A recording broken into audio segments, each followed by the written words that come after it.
4 ujian yang paling banyak sekali di akhir zaman sebelum keluarnya Dajjal disebut oleh Allah dalam surah Al-Kahfi.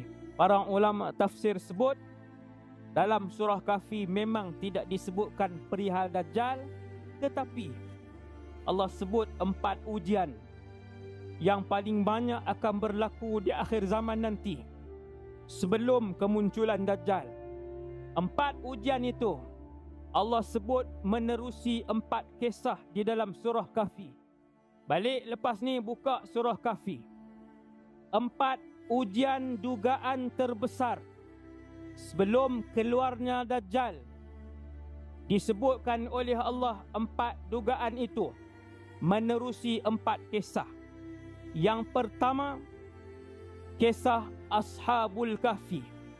Ia melibatkan ujian kepercayaan, i'tiqad kita kepada Allah Subhanahu wa taala. Kisah Ashabul Kahfi.